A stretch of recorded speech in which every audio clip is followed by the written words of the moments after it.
Welcome to the Soul Immersion. I'm Soul Dr. Nick, former MD, and now I love guiding individuals and small groups through the deepest processes they can imagine. If you're new to this website, new to Ohana Breath, I really recommend you start there with Ohana Breath because that's accessible. That is something that you can step into and you can feel how our connection is, because no matter how great some people may say that I am, or terrible some people may say that I am, it really only matters how our connection is. And I really appreciate when people take the time to discover it for themselves and take the time to create a regular practice first before diving into something so deep. This soul immersion in some ways is almost, some people can liken it to psychic surgery. It can be a really profound transition point, and almost certainly your whole life is going to change. And so I would love for you to be more prepared for that, more integrated for that, more supportive for that. So I'm going to give you a little overview of what it looks like. It really is something that is for 2 to 4 people, and you're going to be the one to curate it, because whoever you join in this will almost certainly be a lifelong friend, an Ohana, a family member from then on, because you'll see each other so fully and completely that really you're there to be a witness to each other and a support for each other, because the journey before, during, and afterwards is not always easy, and it doesn't have to be hard, and it's best done together. So I've had couples come through this. I've had men who have known each other for decades come through this. I've had relatives come through this, cousins who are really like sisters coming through this.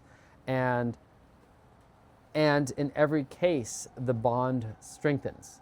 And so it's really important that you're discerning who it is that you want to bring here, not just who's the easiest, but who do you really want, and invite them, because it's a significant investment of time and energy, and that's the thing that you really want to look at. And I'm going to lay down some of the groundwork here. Really, you're committing to at least a full week of in-person work together. So that may sound crazy for some of you. How do I take a whole week off, especially if I've got kids and all that stuff? If you're a parent, there are possible ways to do this. You don't have to be absent from your kids for an entire week, and you've got to create space for yourself outside of the kids too. And then where in the world in this? Well, by default, I am here in around Vancouver, British Columbia, Canada. So in this general vicinity is much easier. And it's possible that this gets done in many places in the world. I've traveled to many places, and many places people have flown in from as far as Hong Kong and Bali and the Netherlands to come here to do this work. So know that if you're local, this is much easier, and it may still not feel easy because it's not a comparison. And then if you look at the investment, it starts at $10,000 per person, plus accommodations, plus travel expenses, plus food. So there's a lot of additional things, because what we're going to be doing is we're going to be tailoring this to you.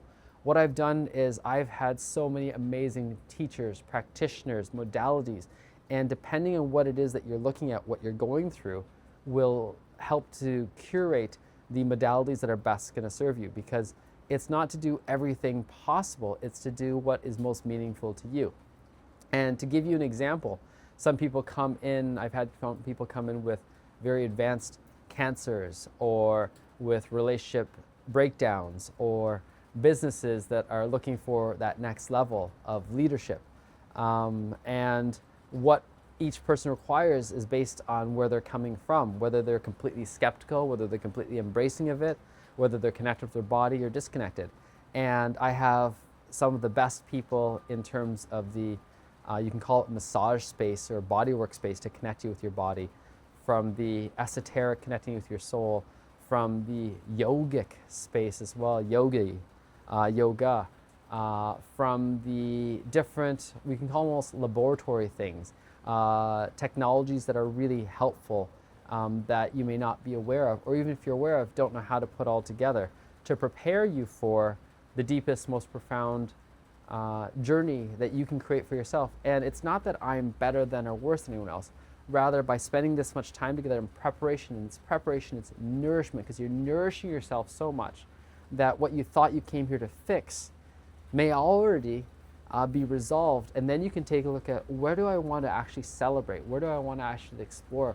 Where do I want to connect with my higher future self to receive the messages that only I can receive. Because if you're here, there's some form of you that is a force of creation, a force of experimentation, a force of knowing that you have more potential and that you've been probably getting in your own way in some ways. And that's me. I mean, in some ways I'd hit, quote unquote, the pinnacle of what you're supposed to do, getting the highest degrees possible, getting corporate work, getting high visibility, having parents who are really proud, having people say, wow, I wish I had your family, your relationship, ... And then having to have many of those things break down at times to realize, wait, am I wanting to do this because I want other people to validate my experience? Or am I wanting to do this because I want to live the most amazing life that I can imagine in this lifetime? And in so doing, both guiding and inspiring others to live their lives as well, because there's a difference between not dying and fully living. And I had spent a lot of my life learning how to not die. And now I'm learning, how do I want to live? And sometimes it starts off with imitation. Imitation is sometimes the most sincere form of flattery. How do we step beyond just imitation into recognizing our own inner drive and fire? So I hope this plants enough seeds for you. I will create more videos with specific questions and answers and guidance, because this is a school of unlearning. About 5 years ago, we received the message, are you willing and ready to unlearn everything you thought you knew? And if you can imagine, for someone like me who's done over 12 years of post-secondary education, who has had such a lineage of people who have had so much education, knowledge, perfection, learning, striving, competition, it was a very humbling experience to go through and say, maybe I didn't do everything the best way possible. And can I accept that everything was divinely perfect or imperfect before, and still be willing to make the shift so that I can live the life that I want to live now, and be with the discomfort of the transition point. So thank you for being here. Thank you for making it to the end of this video. And I look forward to hearing from you, hearing your applications as we take a look at whether this is the journey for you and whether this is the journey for you at this point in time. Ciao for now.